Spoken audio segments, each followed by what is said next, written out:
there is no perfect father. You agree with that? There is no perfect father. Because fatherhood is not defined by perfection, but by purpose. Hindi nababase ang value natin bilang tatay sa pagiging perpekto. Nababase ang value nating tatay sa pagganap natin ng ating purpose. Another word for purpose is the word function. Everybody say the word function. I like the illustration that Pastor Mark Bitun used during one of his preachings. Sabi niya, if you look at this air-conditioned unit, the purpose of the air-conditioned unit is to produce cold air. If that air condition stops to produce cold air, it's useless. Naunawaan po ninyo? Bilang mga tatay, ang ating value at worth ay nakabase doon sa ating pag-fulfill at pagganap ng ating function bilang mga tatay. Amen ba mga kapatid? Now, it's not in being flawless, but in being faithful. Anong ibig sabihin ng flawless? Walang mancha, walang weakness, walang kamalian. Hindi po doon nakabase ang pagiging tatay. The standard is not being flawless, but in being faithful. Therefore, mga kapatid, ang dapat, are you listening now? Ang dapat nating isaisip na i-work out bilang mga tatay is yung ating purpose bilang tatay. Ano ang function natin? And we need to work out on being a faithful father. Faithful to God. Matapat, yan ang ibig sabihin. Now, I'm going to speak to you today on the portrait of a godly father. The portrait of a godly father. When we say portrait, ang ibig sabihin ng portrait, picture. How does it look like? Amen? How does it look like? Would you like to be a godly father? Let me see. Who among of you would like to be a godly father? Raise up your hand. Sige. Taas pa natin. Ulitin ko. Sino sa inyo, even if you're watching, you can raise up your hand, you like to be a godly father? Yon. Now, to be a godly father is to represent God to our families. Ibig sabihin, mga kapatid, bilang tatay, ay dapat nasa isip natin to represent. Anong ibig sabihin ng represent? You are not just a father representing yourself. You are not just a father because you are the biological father of your children. You are a father because you are representing God to your family. Mindful of that. Be mindful of that. Okay? Now, most Christian sociologists, alam niyo ibig sabihin ng sociologists? Sila yung mga nag-aaral patungkol sa society. They study the behavior. They study the reasons why society fall and society rise. And they study the reasons, the behavior. Yan ang sociology. These sociologists and Christian psychologists agree that a child forms his first impression of God from his father. Hindi po pala sa church niya matututunan ang Diyos. The word impression is, makikita niya how it looks like. That is why, again, principles are easier caught, yung nakikita, than taught, sinasabi lang. Saan daw po matututunan ng isang bata yung kanyang impression about God? Daniel, can you come down here and evaluate if my sound looks ano? Kasi I feel uncomfortable with my sound. I feel uncomfortable. Kaya nagbabago yung aking projection of voice pag hindi ako komportable sa aking sound. I feel like it's too light, it's too drab, it's too boring. Okay? Thank you. Ulitin natin muli ha. Alam mo naman yung gusto kong mangyari, di ba? Okay. Mansampay. Ulitin natin yon. Christian sociologists and psychologists agree that a child forms his first impression of God from whom? Kaya ang tanong ngayon, how does your children know God through you? If I ask your children, how did you see God from your father? What will they tell you? Kasi they will not learn that eh. I know it is vital for children to grow up knowing God. And they have to know that from us. Not just by telling them na, alam mo, ang Diyos ganito, ganyan, but by showing to them. Kaya nga impression eh. The word impression means experience. Their first experience of who God is comes from their father. Kaya pag hindi nila naramdaman ang pagmamahal, well, they will never feel that God is love. They will understand the love of God, the mercy of God, the forgiveness of God from us. Yun po yung buod o kabuuan ng ibig sabihin ng godly father. Now, shortly, I'd like to share with you about the portrait of a godly father.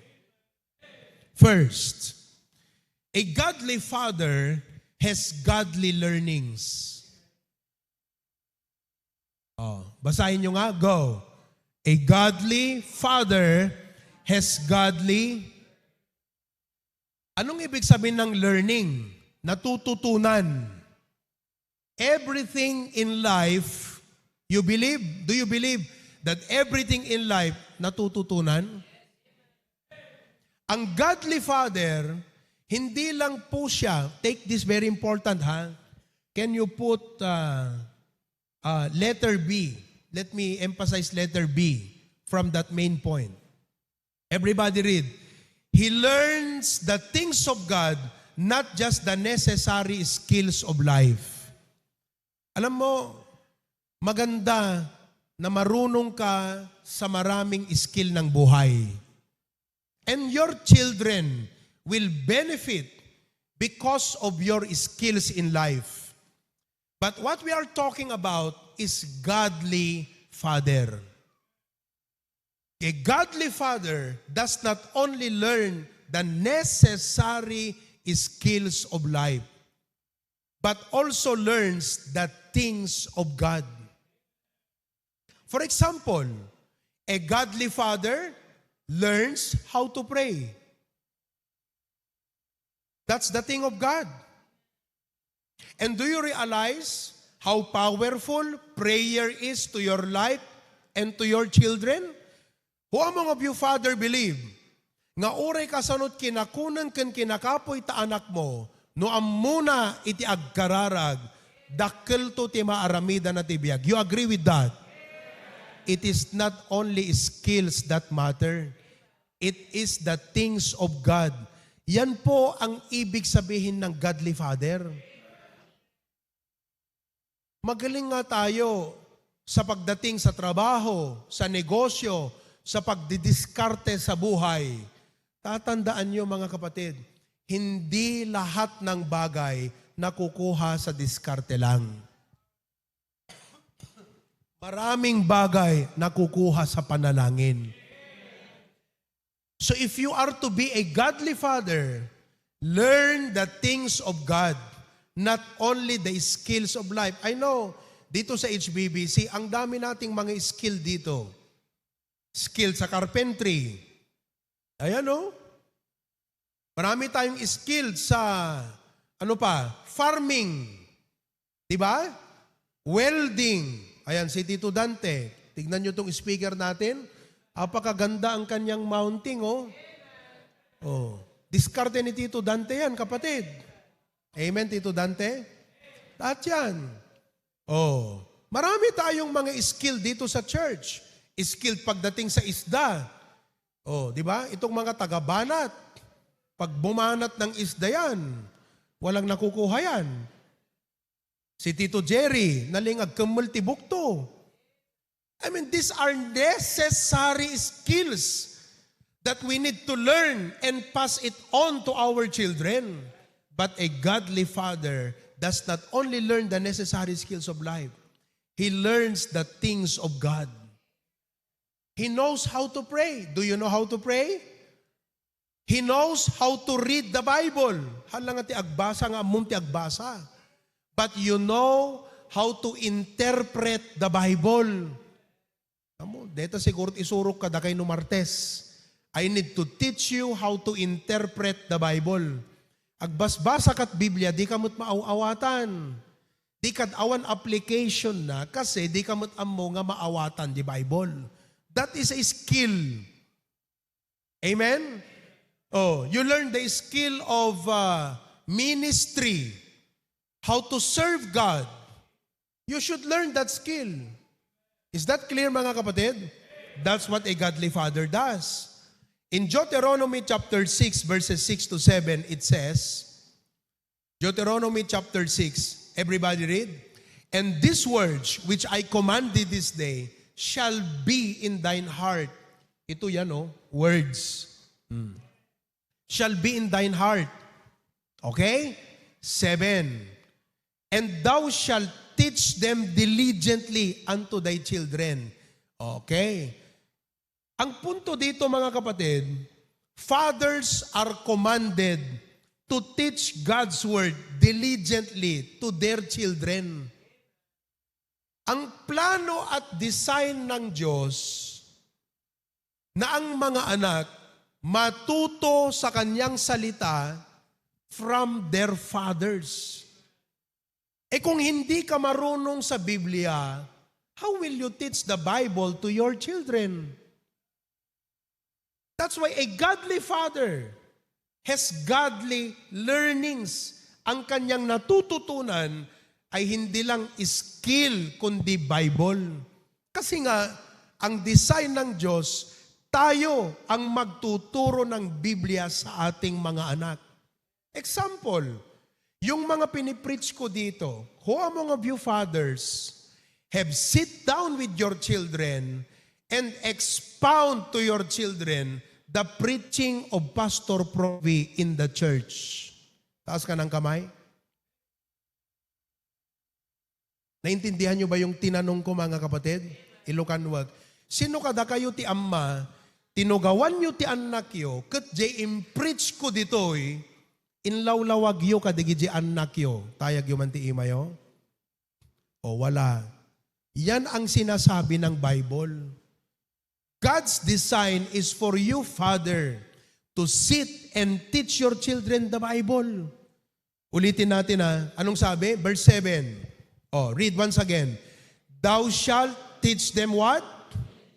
Unto thy and shall? Tanong, who will teach the Bible to their children? Taas ang kamay. Sino po dito ang inatasan ng Diyos na magturo ng Biblia sa kanyang mga anak? Itaas ang kamay. Sino? Taas ang kamay. Sino yung mga tatay? Sino? Taas ang kamay. Tumayo. Tumayo kayo, tatay. Eto ako, mouthpiece lang ako ng Diyos. Instrument lang ako na i-explain sa inyo ang Bible, ulitin natin, basahin yung verse 7. Go. 6 muna tayo. 6. And these words which I command thee this day shall be in thy Okay. Ano daw ang dapat nasa puso nyo? Word of, ulitin natin, ano ang dapat nasa puso ninyo?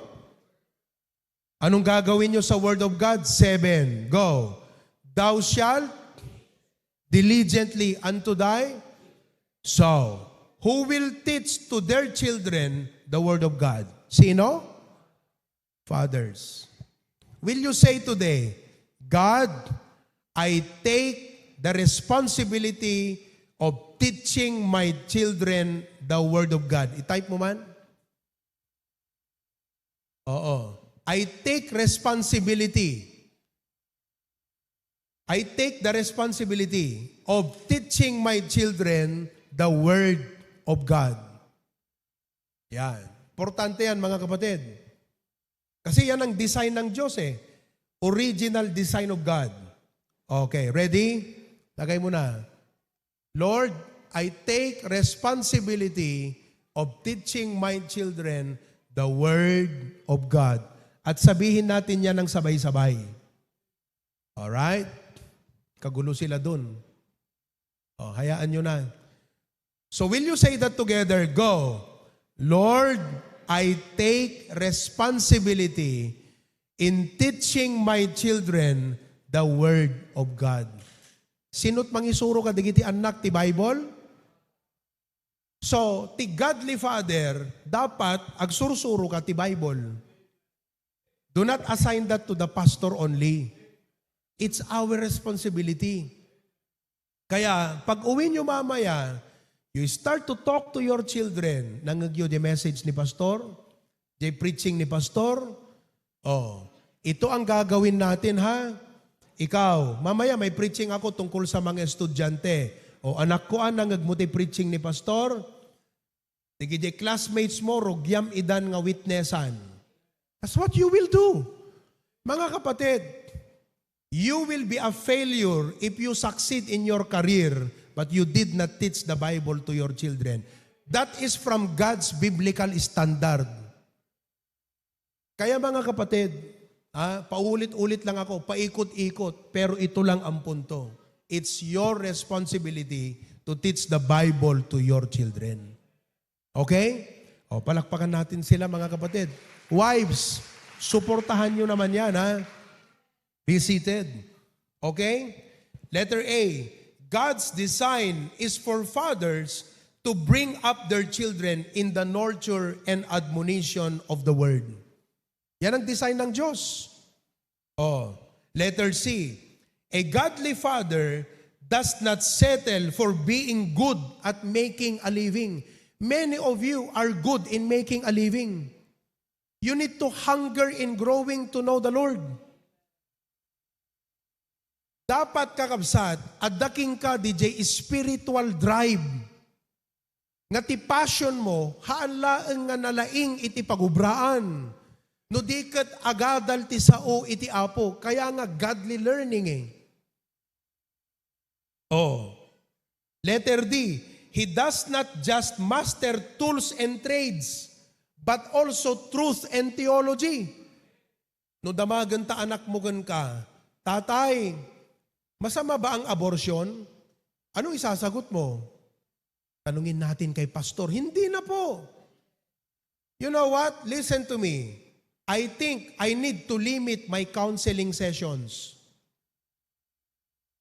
I need to equip you. Because if I equip you, I don't need to counsel you. You already know what to do in life. I have equipped you so much. I have taught you so much. I may not need to counsel you any longer. I'm not saying that you don't need to come and share to me your problems and have counseling with me. Pero sa dami natin mga kapatid, naniniwala ako, pag na-equip ko kayo, you can counsel your children. That is why you don't just master tools and trades. Many of us are good in tools and trades.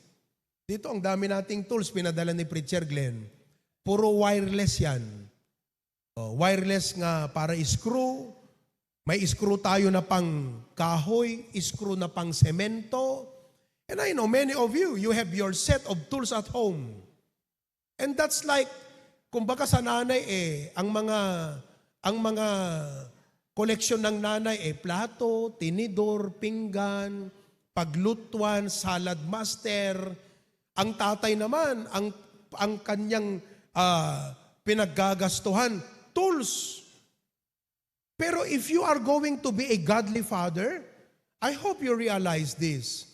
It's one thing to have tools, put that back, so that we can succeed in our trade. You know what is trade?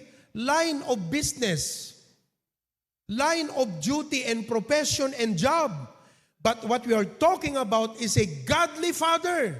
You need to grow deeper in truth and in theology, so that you know how to teach your children about the problems, the challenges, the questions of life. Ayan ang problema kung hindi ka nakikinig sa pastor.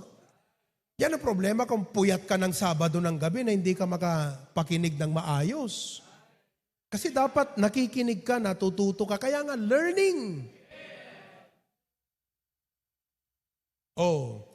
Alam nyo, habang pinipreach ko to sa inyo, lalong bumibigat yung burden ko sa pag-train sa mga tatay. I know, sabi ko nga, if I can equip you, it will lessen my counseling. Not that I do not want to counsel people. You know, I am more of a counseling pastor. You know that. If you know Pastor Proby, he is more of a counseling pastor. Effective siya na tawagin ka, kausapin ka, makinig sa problema mo, i-counsel ka, gabayan ka, ipag-pray ka. That's Pastor Proby. Emphatic, sympathetic. But you know what? If we will all learn the Bible together, it will lessen my counseling session. Because I may not need to counsel you anymore. You already know. Naintindihan niyo po mga kapatid? So that's why you don't just master tools and trades, but you need also to learn truth and what? Theology. Okay? Ano kaya kung magsimula tayo ng Bible Institute sa mga tatay? Para yan, lahat ng mga tatay natin, graduate of theology. Magugulat na lang kayo isang araw si Tito Benedict pagsasalitahin ko rito. Because Tito Benedict, can you discuss about justification? Pastor, that is very simple. Even Brother Jerry can answer that. Can you do that, Brother Jerry? Di ba? Example lang. Nagulat siya. Di ba? Piruin nyo kung isang araw, lahat ng mga tatay po natin, alam nilang ipaliwanag ang redemption. Alam nila, ang tagal-tagal na nating Kristiyano, hindi pa natin alam ang redemption, justification, sanctification. Siguro natutunan na natin, pero nalimutan natin. But godly fathers have godly learnings. Very clear, mga kapatid? Okay? Last on that point, letter E, go. He invests in wisdom. Studies God's Word. Aral ng Biblia. And learns how to lead his family in faith.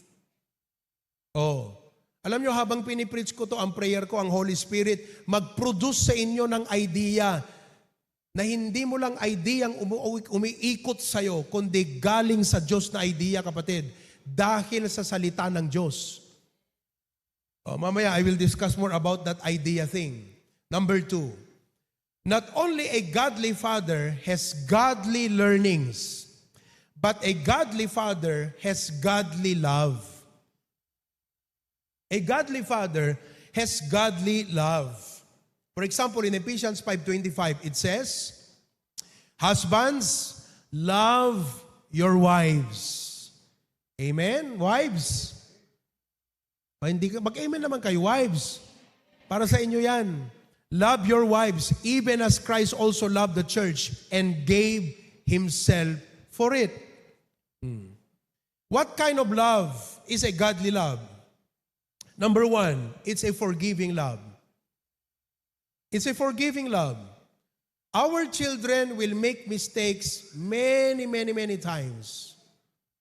But it is forgiving love that will build them up. A forgiving love. What else? Sanctifying love. Everybody say the word sanctifying love. Oh, anong ibig sabihin ng sanctifying? The word sanctify means to set apart. Ganito yan. Sa 1 Corinthians 13:6, ganito ang sabi, rejoiceth not in iniquity. Ibig sabihin po, kasalanan. Pag may napapanood ang mga anak natin na malalaswa at makamundo at mga masasamang bagay, kung mahal natin sila, we will sanctify them. We will take that opportunity to explain. Kanino ba nila maririnig na mali itong mga napapanood? Kundi sa ating mga tatay. That is God's design. Yan ang responsibility natin. Oh, I know it's quite sometimes because of the busyness of life. Kaya ingatan po natin ang busyness of life. Ingatan natin ang ambisyon sa buhay. At sa ating pangarap, nakalimutan natin yung tao na dapat nating iprinoriitize sa ating buhay. Yan yung ating mga anak. Nakita niyo yung illustration ni Pastor Jojo Tuason? Na nung una magkatabi si Mr. at saka si Mrs. Di ba mga kapatid? Dumating ang trabaho, dumating ang mga miyembro, that was for Pastor and Ma'am Kay, right? Oh, dumating ang napakadami. At the end, sino pa rin ang naiwan? The husband and the wife. Pag-alisan ng lahat, yun pa rin ang naiwan. And let me apply that in the sense of fatherhood to our children. At the end, sinong maiiwan? Hindi yung bahay. Pwedeng palitan yan ng mga anak mo pagdating ng araw. Kami nga pangarap ni Pastor John, makapag-college kami. Kaya nga, kumuha siya ng CAP educational plan. Yun pala, may ibang plano ang Diyos sa amin na hindi nakakailanganin pa yun. They did not succeed after all. Hindi nila na ituloy. Yaman. Nag-start sila, pero hindi nila natapos. Pastor John is very proactive, you know that. Sabi niya, kailangan kong i-prepare kung ganito lang ang buhay at mahirap ang buhay, paano makapag-college ang anak ko pagdating ng araw? Pero I praise the Lord, mga kapatid. Hindi dahil hindi natuloy yun, kundi tinutukan nila kami ng maayos. They raised us up. They did not have to build a future for us. They built us for the future. Let me say that again. They did not only build a future for us, they built us for the future. Be careful that you are busy building up a future for your children, but you are not building them up for the future. Mamaya, meron pa yung point na yan. Nauunahan ko yung mga points ko But I need to share this with all of you, mga kapatid. Are you with me? Oh, sanctify your children. Kaya nga, alam mo, grabe ang pag-ano ko sa mga young people natin sa church. Because we are building them up for the future. No may panggap ti, biag danto, financial danto, apay nga siya timang parikot, ti apo Diyos ti maging problema deta. Ti parikot ko kakabsat, no kasano nga maisagana di kiti anak ko para ti masakbayan. Because God will take care of their future. Why? Am I the God who will set their destiny in life? No. I will not set their destiny. But I will only build them up because God will set their destiny. You know? I can prepare a future for them, but God might prepare a different future for them. But if I prepare them, then they are ready for their future. That's why, mga kapatid, we need to sanctify our children. Pag nakita natin yung mali, sit down, anak ko, mali yung ginagawa mo na ganyan. If we continue to tolerate those wrong things, mga kapatid, they will always think it is okay. Kat narigat mo to na balbaliwan, iti na ipalasag nga ugali. Itatabasit pa'y mabalintay pela nga i-alter. It's alterable. It's repairable. Pero pag 15, 20 years old na yan, mga kapatid, hindi mo na mabibend pa. I lay to you this challenge, mga kapatid. It's up to you to take this challenge as a father. Because this is a biblical message today on how to be a godly father. Not only sanctifying love, but enduring love. A love that will never end. Amen po ba? Kaya nga kung hindi tayo, if you really do not establish your relationship with God, mahihirapan po tayo na mahalin ang ating mga pamilya, ang ating mga anak. You see? 1 Corinthians 13:7, it says, beareth all things, believeth all things, hopeth all things, endureth all things. Do you know what that means? Kahit pa lumiko na yung anak mo sa mali, you're still hoping. Mahal mo pa rin yan. At hindi mo yan pababayaan, mga kapatid. You will continue to pray for the best. You will continue to pray na lumapit yan sa Diyos. Ang godly love na a-associate doon sa idea na yung anak mo, nakikita mo siya na lumalakad at sumusunod sa Diyos. That is godly love. A love that will guide children to God. Hindi palayo sa Diyos. Kaya nga godly love. Number 3. Another portrait of a godly father is not only godly learning, godly love. Number 3, godly lifestyle. Godly father projects or pictures godly lifestyle. Sabi ng Bible sa Proverbs 20 verse 7, the just man walketh in his integrity. His children are blessed after him. Do you know what will bless your children after you? Your integrity. A godly father has a godly lifestyle. Ang pangit naman po na makatch tayo ng ating mga anak na nagsisinungaling tayo, na lumalabag tayo sa batas. Job was, for example, a man of integrity and spiritual discipline. Di ba? He prayed and offered sacrifices for his children regularly. Kasi iniisip niya, naku, baka yung mga anak ko, nag-inuman yan sila, na-overjoy sila. Kaya sabi niya, I am going to pray to God. See, meron siyang godly lifestyle. In other words, he has a godly taste. Godly taste, mga kapatid. Letter A, he lives what he believes, not just talk about it. He lives what he believes. That is conviction. Meron siyang godly conviction. His life is the message. Ano daw ang mensahe? Yung kanyang buhay. Biruin mo yung tatay na buhay palang mensahe na. Amen? His life is the message. Preach daily through consistency and character. So yung buhay niya, how he live his life every day, is a message to his children. Letter C, he doesn't just look godly on Sundays,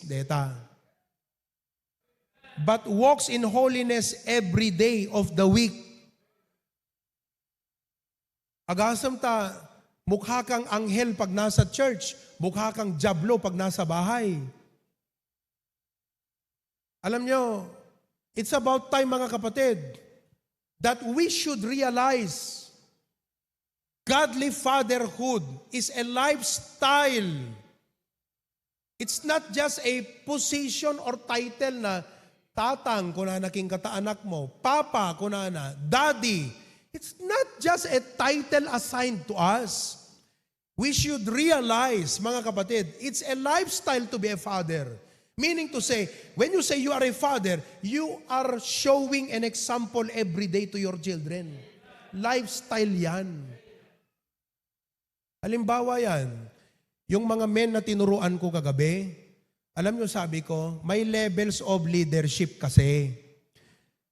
People follow you, depende sa stage kung nasaan ka.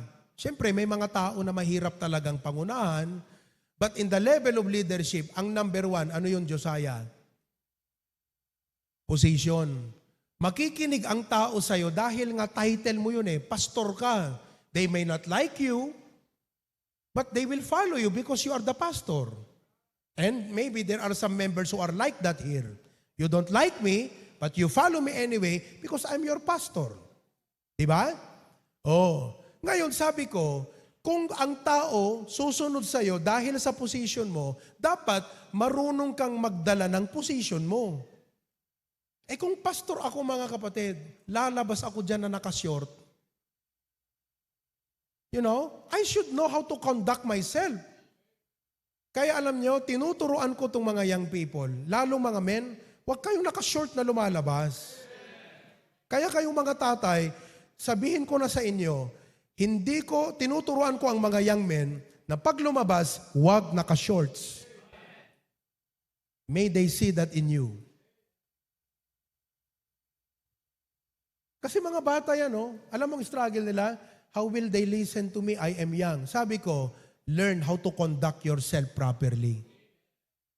Kahit man lang sa conduct mo, makita ng tao and they will respect you. Sabi ko, eto position, marunong kang magdala ng position mo. Kayo na mga ina-assign ko ngayon na leaders, huwag kayong nakikipaggarik-gikan sa mga young people. Mawawala ang respeto nila sa inyo. Learn how to conduct your position well. You should act like a leader. Anong sabi ng Bible sa 1 Corinthians 13:11? Ilagay mo. Kasi pinag-uusapan natin dito yung yung lifestyle. Kasi tatay, leader ka. Dapat matuto ka na i-improve ang lifestyle mo. When I was a child, I spake as a child. Siyempre, agat at kaubing ka nga ron. Papanan tayo. Kung halimbawa, katulad ni Brother Glenn, ganun pa rin magsalita, Sis Cherry, papananta. Sasagot naman si Sister Cherry, JSM lakay. When I was a child, I spake as a child. I understood as a child. So ano ka, tilaing mo pala nga agpasui, iwaksim mo ta kinapasugnod mo, agayang. I understood as a child. Hindi ba mga tatay, ang problema natin sa mga anak, lagi silang nag-aaway, lagi silang bugnutin, lagi silang nagpapasui, kasi nga child. Kulang sa pangunawa I understood as a child. I thought as a child. But when I became a man, I put away what? Childish things. Therefore, if you put away childish things, you now act as a man. There is a difference between a boy and a man. Pagdating sa pag-aasawa, a boy looks for a girlfriend, a man looks for a wife to marry. Kaya kayong mga boys, kung puro girlfriend kayo, boy ka talaga. You are just a boy. But when you come to a maturity that you look for someone to marry, not someone to be your girlfriend, now you're a man. And fathers, let's teach our children how to be a man from a boy to a man. How? Lifestyle. Amen po ba? Kaya sabi ko sa kanila, kahit pumasok kayo sa school, huwag kayong naka-short. Pumunta kayo doon, nakapantalon kayo. Kung maaari nga, naka-semi-formal pa kayong pumasok sa eskwelahan Diba? Kasi you are now building yourself like a leader. And I want that to be the culture of our church. Not because I want it, pero sana makita nyo ang magiging epekto niyan sa mga young people natin. You see? That's why, tayo ding mga tatay, yung lifestyle natin, tignan din natin. Biruin mo kung isang araw, pasusutuin mo yung short yung anak mo. Ang sasabihin sa'yo, ay, mami, sabi ni pastor, wag daw short, pantalon daw. Diba? O papaano pag ganito? Halimbawa, sabi mo, anak ko, ito na lang, mas komportable ka short. Ay, hindi, anak ito, pagpantalon ka. Di ba, tinuro ni pastor, magpantalon ka. Pasok ka sa school, pantalon ka, anak. Ang sasabihin, ba't si Papa? Hello? Godly lifestyle, not worldly. I know it looks cool, but it's worldly. Let's be more like godly in our lifestyle. And these are only simple areas, mga kapatid. But they depict godliness in our life. Pati nga pagsusuot ng mga babae, godliness dapat. Hindi lang godly in character, but godly in your attire. Wherever you go. Tuturuan mo yung anak mo. Sabi mo, anak, mali yung damit mo, masyadong maiksi. Bakit si mama kita yung legs? Lifestyle. Are you following? His life is the message. Preach daily through consistency and what? Character. He does not only look good on Sundays, but walks in holiness every day of his life. Teko na akon, hantay kumala nga anghel ti unag ti kapilya, kaslatay la jablo di unag ti pagtaengan. No adatay dito, kaslatay la karnero, ngam no adatay di balay, kaslatay la tigre. It should be consistent. That is a part of godly lifestyle. Kasi pag godly lifestyle, ipinapakita ng iyong pananamit, ang iyong pananalita, actuation mo, na God is in control of you. Ipinapakita mo yon na ang Diyos ang nanganguna, nangangasiwa sa iyo. At hindi ka maasiwa doon sa godly lifestyle mo. Hindi dahil bawal, hindi dahil in-require, kundi mahal mo ang Diyos. Amen po ba? Number 4. Buhay pa kayo? Minsan-minsan lang tong Father's Day natin. Ano pa ang godly father? Number 1, a godly father has godly learnings.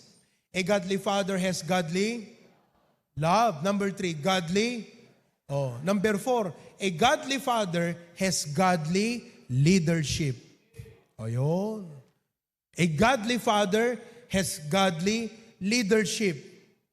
You see? Nagpintas kakabsat nga ti leadership tayo ti unag ti pagtaengan ket godly. Kahit nangasawan, before you lead your family, you allow God to lead your life. Alam niyo po, ganito yan Pagkausap po yung pamilya mo, maganda na pag ang sabihin natin hindi yung, alam niyo, itong aking idea. Hindi Alam niyo, ito ang inimpress ng Diyos sa atin. That is godly leadership. Are you with me? Ito, pinag-pray ko na sa Panginoon. Di ba? You see? Yung bang, as a father, makitam no anat kayat ti apo para ti pamilyam. Hangat ti makitkitam, di kayat mo lang ang mangyari. The world is full of visionary leaders who only see what they want to see. We need godly leaders who will see what God wants them to see. That is godly fatherhood, godly leadership. Developon tayo DJ godly vision. Yung bang alam mo, nakikita ko tong anak ko magagamit ng Panginoon to, kaya masapula kastoy iti panangit kwata yan ta church di gito'y anak tayo. Masapul nga siya, ipakita kadakwada ti usto nga pumayan di kasjay.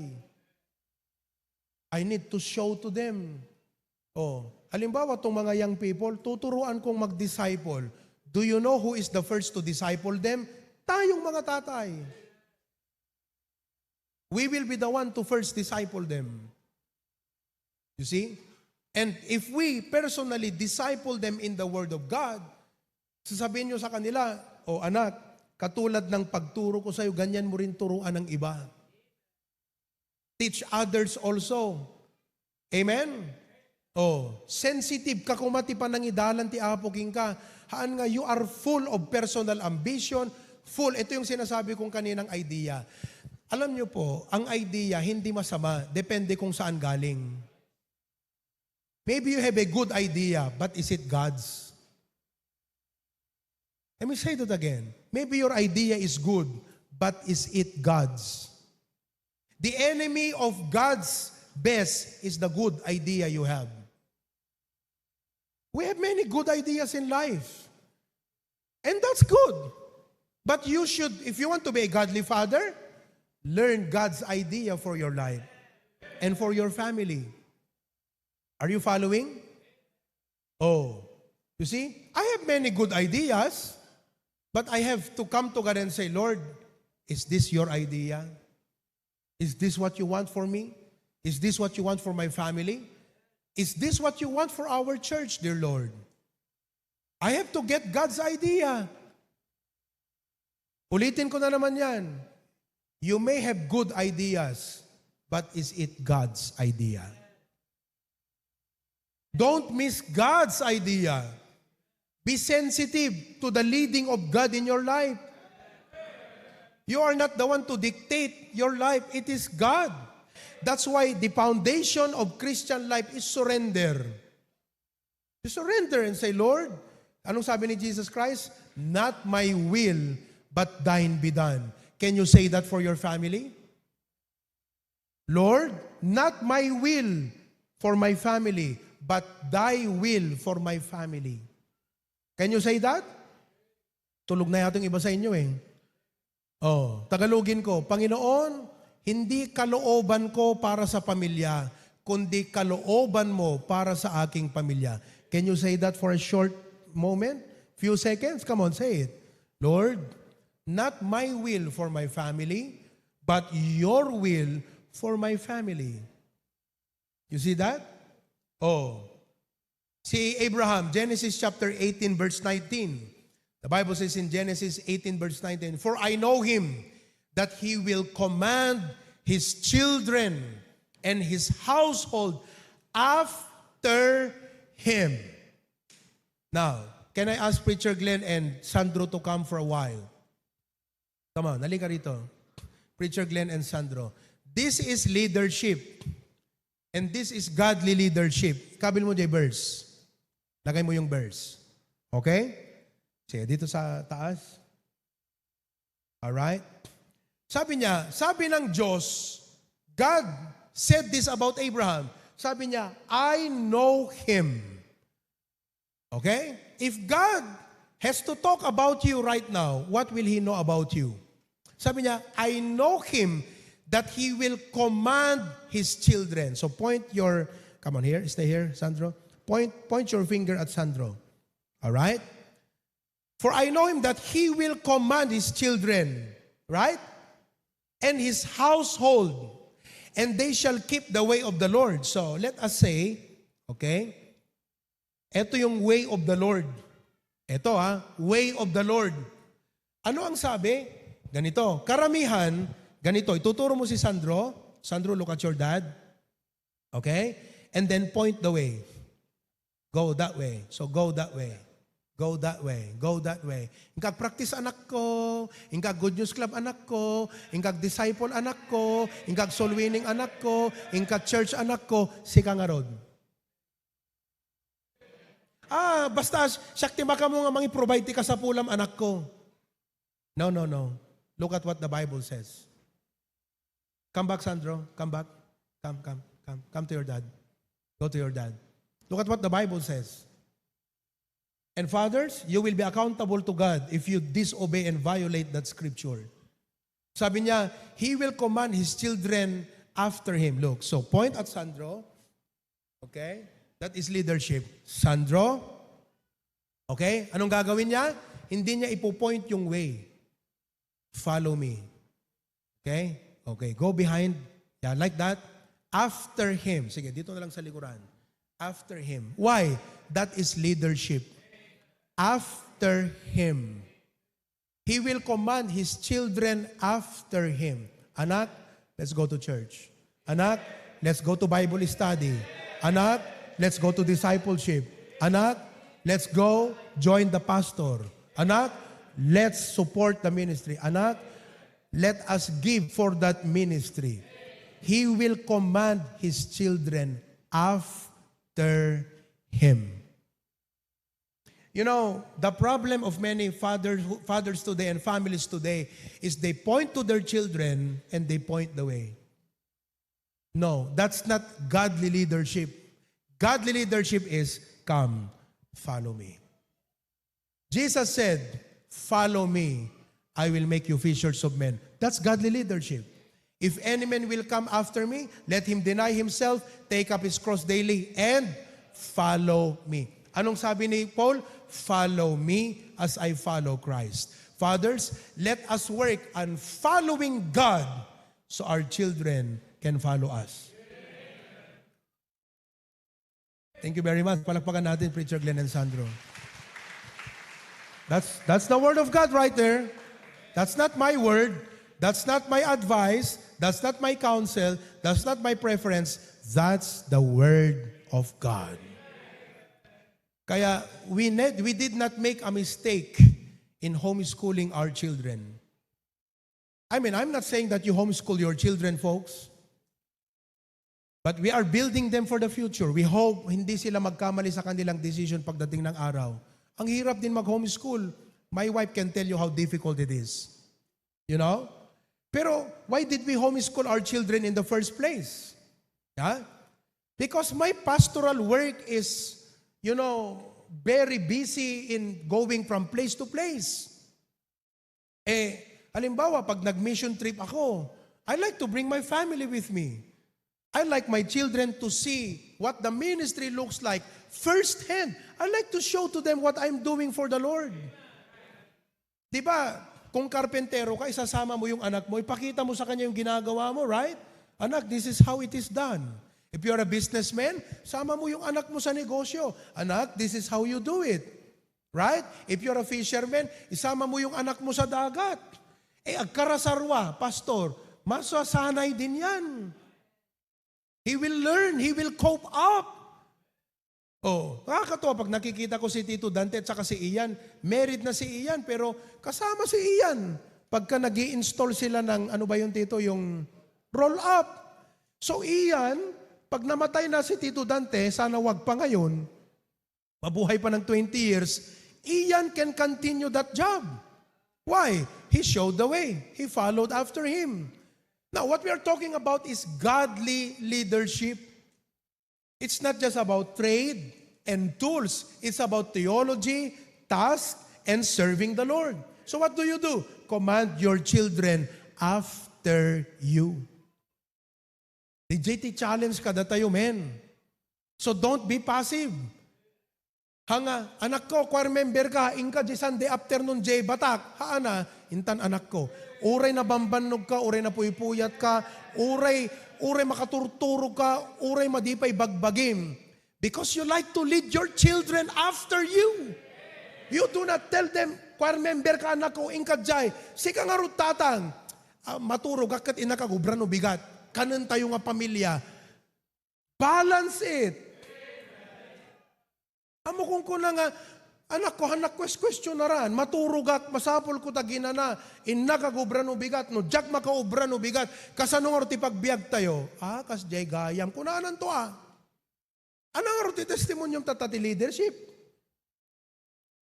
So kung anak ko, you know what, I'm tired, I'm sleepy, and I need to go back to work tomorrow, but God is first, anak ko, let's go to church.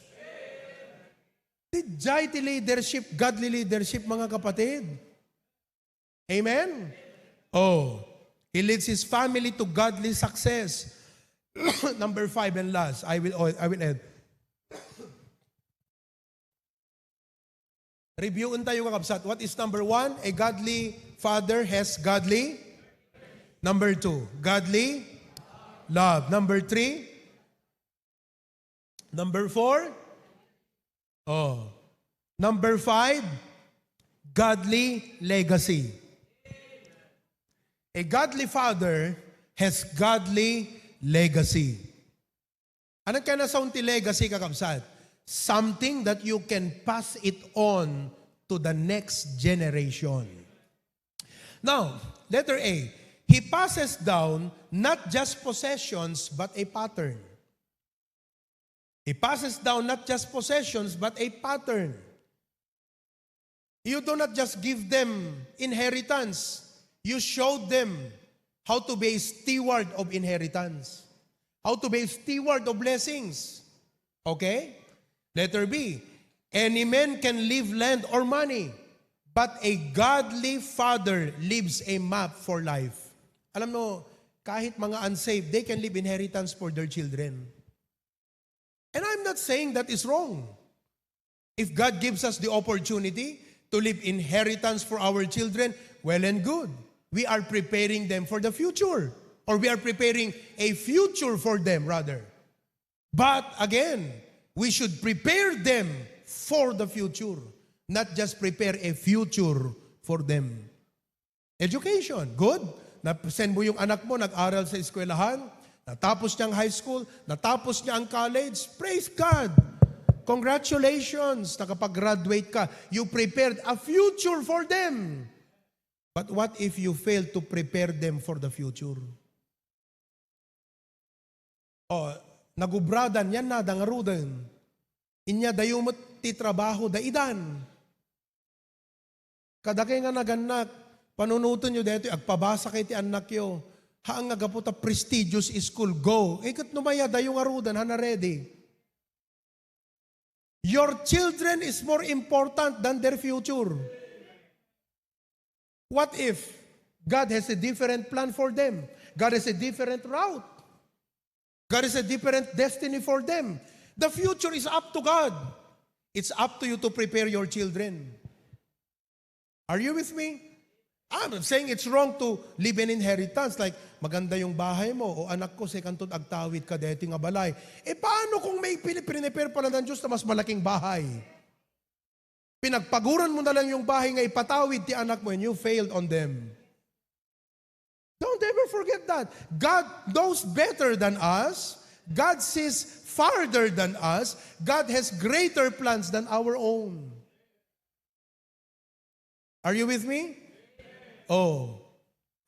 Anak ko, pagbasahan ka, nagbasa ka na yung bag, great! And what if the Lord will have another thing for them in the future? Oh, are you listening, young people? Although I am talking to fathers, pero isipin nyo rin to. It's not just securing the future. It is preparing yourself for whatever the future may hold. Pinag-uusapan nga namin minsan dahil lumabas yung viral tungkol dyan sa ChatGPT na yan. You know that. I don't need to highlight that anyway. Diba? Pero sabi ko, tignan mo ang magagawa talaga ng AI at saka ChatGPT, no? Baka nga darating ang time, hindi na relevant ang physical teacher. Baka nga hindi na rin relevant yung mga doktor na consultation doctors. Baka makakapag-create na ng sistema sa medicine na kung anong kailangan mo, pumunta ka kay ChatGPT. Sabi mo sa kanya, kay AI, masakit ang ulo ko, ganitong nararamdaman ko, ano ang aking gamot? Siya nang magpiprescribe ng medicine sa'yo. Ang mag-o-opera na lang sa'yo yung physical doctor. What if they can even create robots who will opera a person? Ewan ko, Preacher Glenn, kung pwedeng mangyari yon. It's done? Done? You see that? Adagayam robot nga agopera taon kakabsat. And we just keep preparing a future for them. Get this education, get this degree, get this and that. You did not prepare them for the future.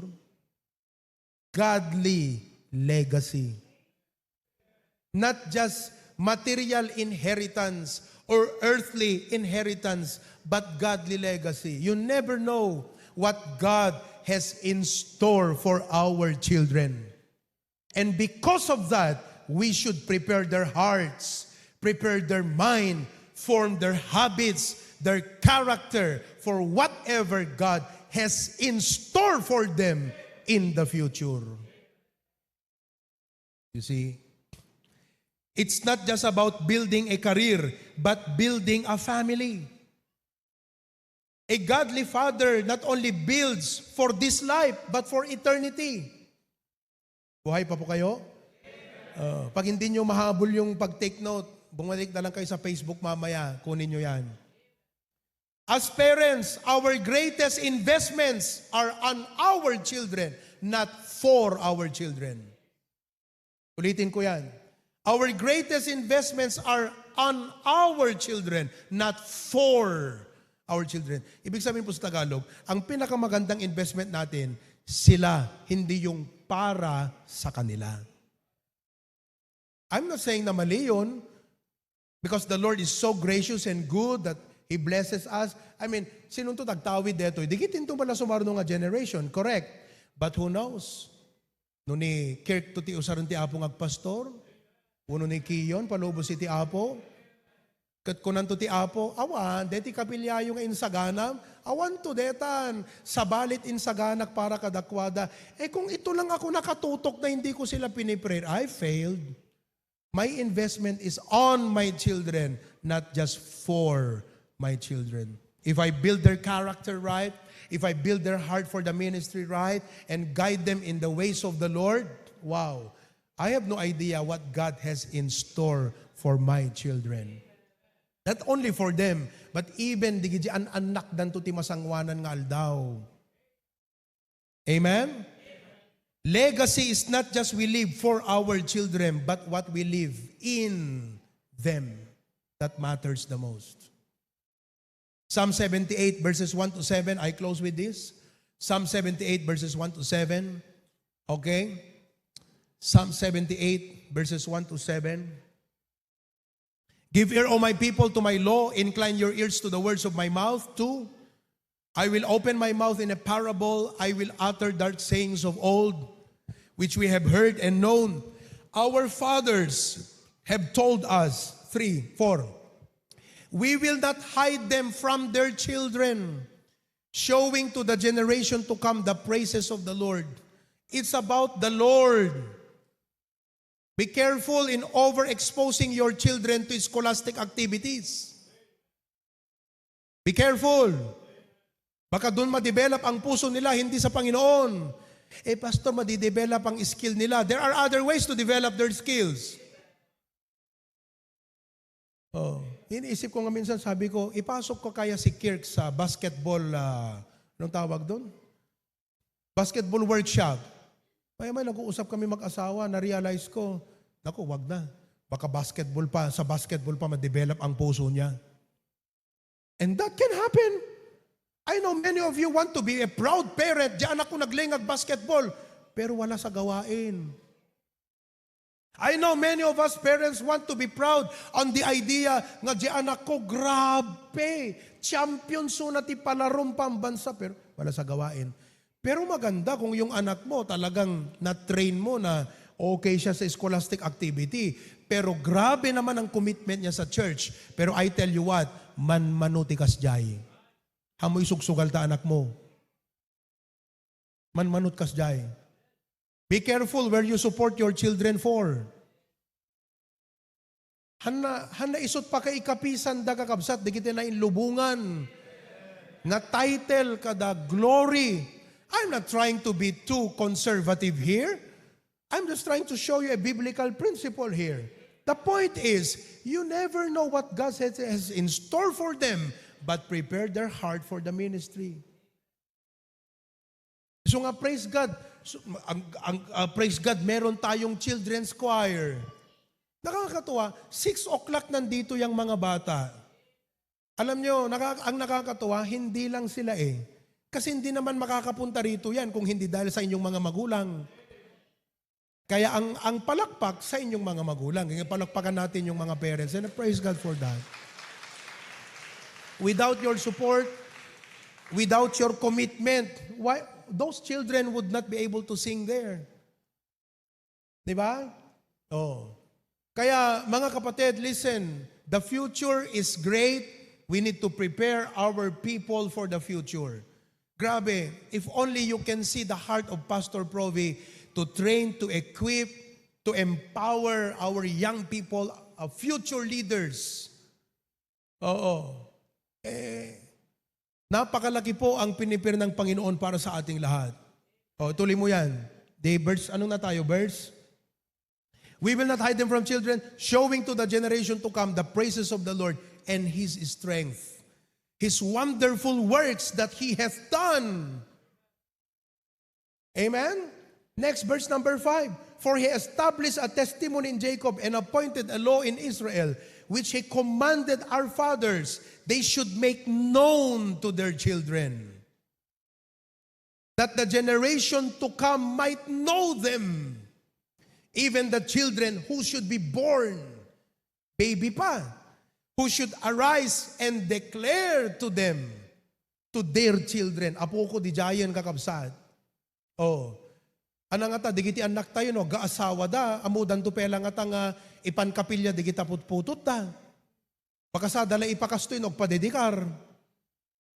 The rest of the year, awan, makita mga pamilya ti church. Parents, di kita nga ta anak tayo, amudan to pelang ipandito iti anak da.